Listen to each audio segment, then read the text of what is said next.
It's hard to believe this is my closing reflective remarks as president of ASIS. The year has gone by extraordinarily fast. Though COVID-19 has presented many challenges for us all, we as an association have accomplished so much over the last year despite COVID-19, and for that I'm very proud. Of course, these accomplishments were not done in isolation, but rather by the work of many, namely ASIS staff and those ASIS members who voluntarily served on various committees and/or led special initiatives. One of the biggest insights I gained during my tenure as president was the realization and awareness of all the numerous activities that go on behind the scenes at ASIS to make things run smoothly. This includes not only the work of ASIS staff, but also that of the association's large number of volunteers who participate in a wide variety of ways in activities such as committees, SIGs, chapters, etc. And on that note, we're always looking for volunteers, and we regularly post calls for volunteers as new opportunities arise. If you haven't volunteered yet, consider doing so. It's a wonderful way to meet new colleagues, build resumes, and give back to the profession. Anyway, I sincerely thank everyone for your contributions to the association. It is what makes ASIS thrive. What I think worked really well this past year is that we let our strong and robust strategic plan that we developed back in 2020 guide us in our activities. For instance, many of the 39 tactics identified in the strategic plan became charges to ASIS committees. And over the past year, those committees worked very hard to work on those charges. To make sure work on those charges were carried out successfully and in a timely manner, we tracked those charges on each month and the status of which was presented in a dashboard. And at each board meeting, the board would review the progress of the work presented in the dashboard. And if any delays in that work were identified, then the board discussed steps to help overcome those delays. This was a very good process, and I hope the board continues the monitoring of the strategic plan tactics as a means of keeping things on track. If so, I think we'll continue to be in great shape. I'm really proud that this has been a very successful year for ASIS. We are in a very strong financial position, which will be reported next by Dr. Ina Furi in her treasurer's report. Also, our memberships increased significantly. Last year, we had approximately 1,500 members, and we have just over 2,000 members today. Though this is in large part due to offering reduced membership fees or free memberships to certain countries, it represents a large increase in interest in our association on an international scale.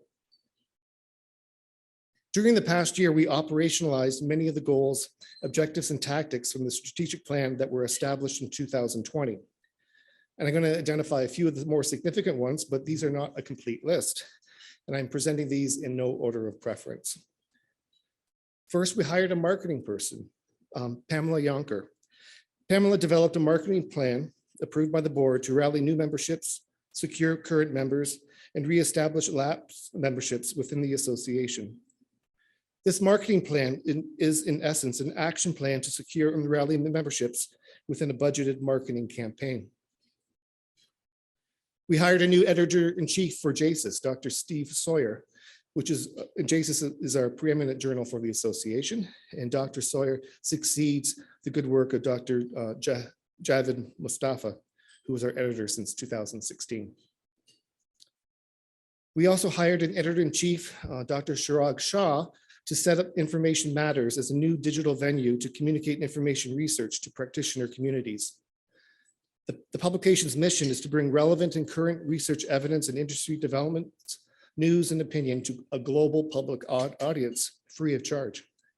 And Chirag will be providing more information about this new journal or this new publication outlet later on during the business meeting. We hired managing editor Garrett Doherty. He serves as managing editor for the Journal of the Association for Information Science and Technology, JASIS, and Information Matters. We also hired an editor-in-chief for ARIST, Dr. Lisa Given, and Lisa will be providing more information about that a resurrection of a previous publication in her talk later on in the business meeting.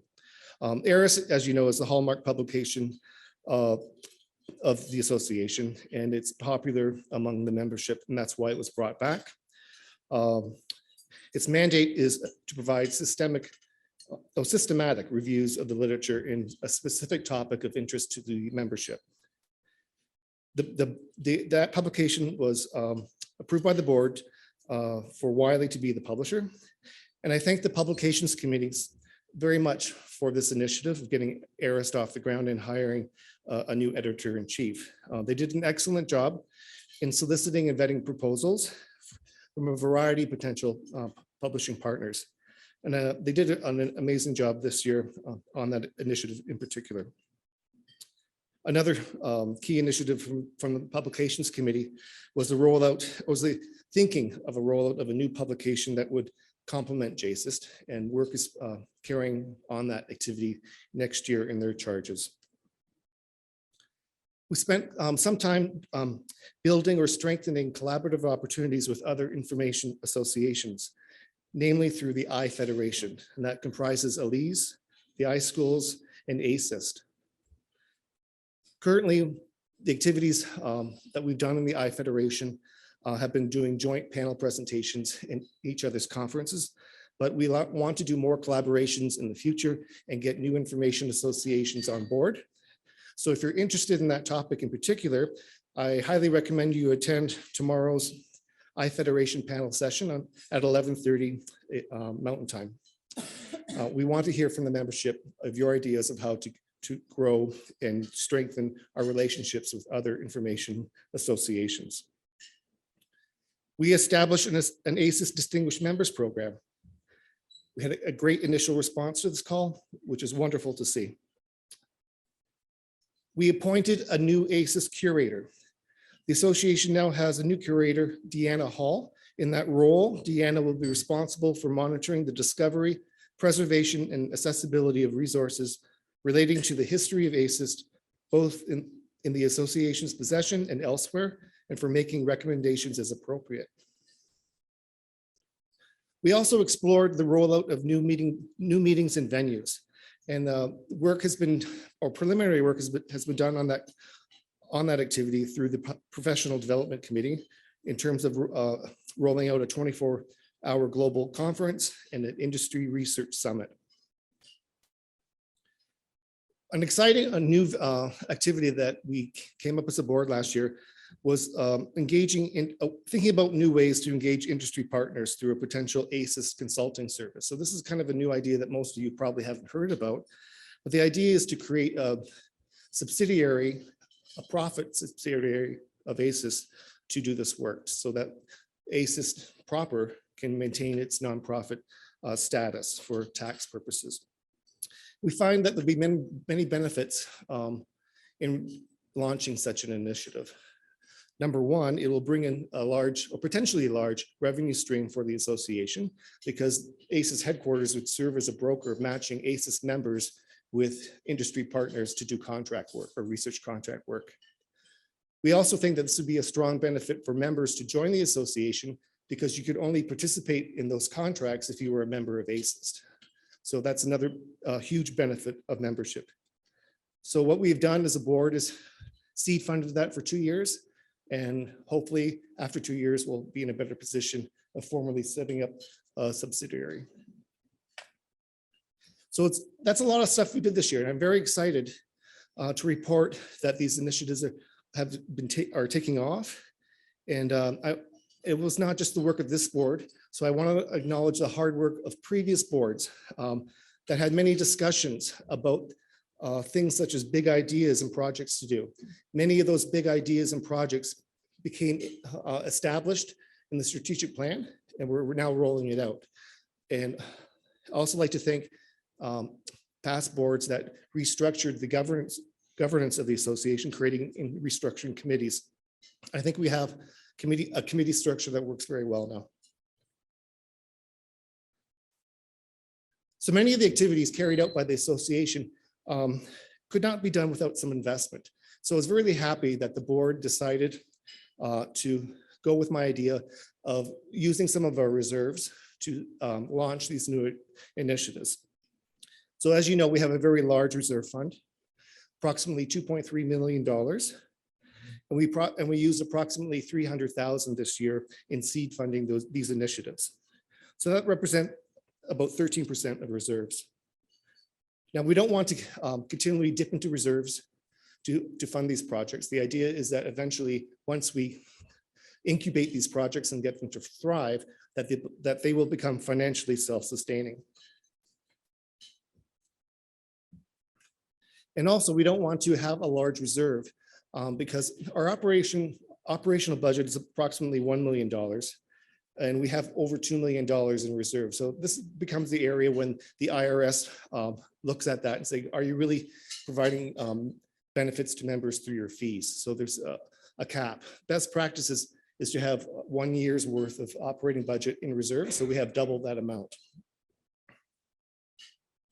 During this year, we also talked a lot about open access. And I think we've struck a good balance between providing things for free and as opposed to giving everything away for free, then there's no benefits of membership. So we had a lot of discussions through various meetings and activities.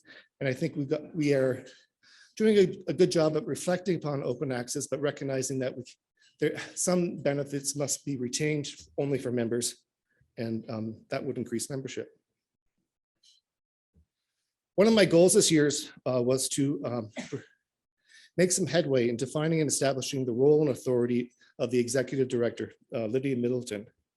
Best practices in the field are very clear in this topic.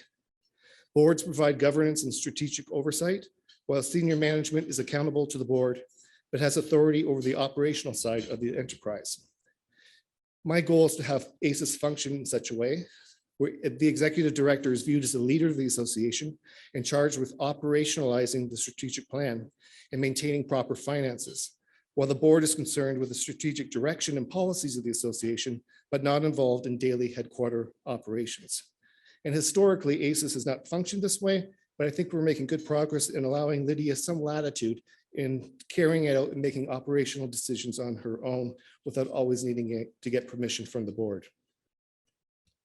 Speaking of Lydia, I wish to express my sincere thank yous and help for, or gratitude for her serving as our executive director.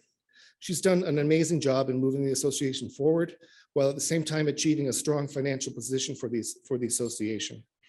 It's been really great working with her.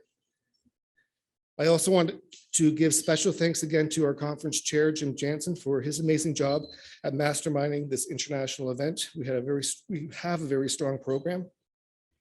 Again, I'd like to thank staff member Kathy Nash, for Director of Meetings and Events, recording all the operational aspects. Wonderful job. And the entire program committee for putting forth a solid conference program. I recognize this is an immense amount of work and that has gone on behind the scenes. So in conclusion, I thank everyone very much for the honor and pleasure to serve as president this year. It was a pleasure, and I hope I have left the association in a better place than when I began my term, or at least that some of you think so. Thank you.